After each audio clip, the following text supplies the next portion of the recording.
আসসালামু আলাইকুম। প্রিয় দর্শক, আপনারা দেখতে পাচ্ছেন যে একটি রেস্টুরেন্ট বা হোটেলের দৃশ্য। এই হোটেল বা রেস্টুরেন্টগুলো বিশেষ করে ওনারা হাটে বসেন এবং গ্রামের হাটগুলোতে এই রেস্টুরেন্ট বসেন এবং এখানে বেশ দেখতে পাচ্ছেন যে চমৎকার কিছু খাবার পাওয়া যায়। ওনারা বিক্রি করে থাকেন ভাত, মাছ, মাংস সহ ডিম, বিভিন্ন আইটেমের খাবার ওনারা তৈরি করেন এবং এই খাবারগুলোর কাস্টমার হচ্ছে হাটে যারা বিভিন্ন দোকানি, ব্যাপারী, ওনারা কিন্তু এই খাবারগুলো খেয়ে থাকেন এবং খাবারগুলো দেখতে কিন্তু বেশ চমৎকার লাগছে। একেবারে মাটিতে পাটি বিছিয়ে এই খাবারগুলো পরিবেশন করেন এবং তৃপ্তি সহকারে যারা হাট করতে আসা ব্যাপারী এবং বিভিন্ন ধরনের দোকানি যারা আছে তারা ব্যস্ততার মাঝে এই খাবারগুলো খেয়ে থাকেন এবং এই দৃশ্যগুলো প্রত্যন্ত গ্রামের হাটগুলোতে দেখা যায়। আপনারা দেখতে পাচ্ছেন যে বেশ কিছু কাস্টমার এখানে খাওয়া দাওয়া করছে এবং এই একা হাতে উনি কিন্তু সব কাজ করে থাকেন। খাবার উঠায় দিচ্ছেন, ভাত সহ তরি তরকারি এবং পানি যা কিছু আছে সব কিছু উনি উঠিয়ে দিচ্ছেন এবং কাস্টমাররা কিন্তু সেখান থেকে তাদের পছন্দ মতো খাবারটি ওনারা বলছেন সেই খাবারটি উনি পরিবেশন করছেন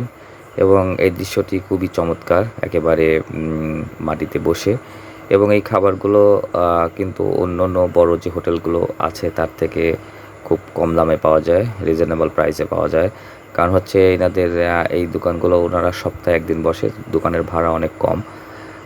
এবং কর্মচারীও কিন্তু খুব বেশি নাই, যার কারণে আমার মনে হয় যে ওনারা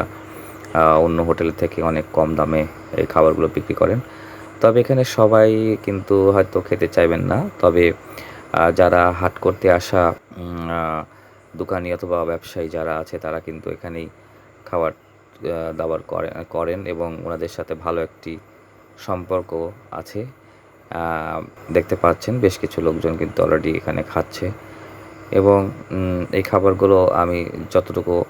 জানতে পারলাম যে ওনারা খুব সকাল করে আসেন, এসে সকালে কিন্তু ওনারা এখানে এই দোকানের পাশেই ওনারা রান্না করেন। রান্না করার পরে রান্না শেষ হলেই এই খাবারগুলো মনে করেন শুরু হয়ে যায় এবং বিভিন্ন ধরনের কাস্টমার আসে এবং কাস্টমারদেরকে ওনারা এই খাবারগুলো পরিবেশন করেন এবং এই দোকানগুলোতে যেটা বলছিলাম যে একজন ব্যক্তি কিন্তু মোটামুটি সব কাজ করে থাকেন, পানি দেওয়া থেকে শুরু করে সব কিছু একজনই করে থাকেন এবং বেশ কাস্টমার ওনারা পেয়ে থাকেন এবং এই ব্যবসাটা ওনারা শুধু বিভিন্ন জায়গায় যে হাট বার থাকে সেই হাট বারের দিন সে হাটে গিয়ে ওনারা এই রান্নাবান্না করার পরে ওনারা এইভাবে বিক্রি করেন এবং এইভাবেই তাদের জীবনযাপন এবং করে যাচ্ছেন এবং দেখা যাচ্ছে যে বাইরের যারা ব্যাপারী এবং দোকানি তারা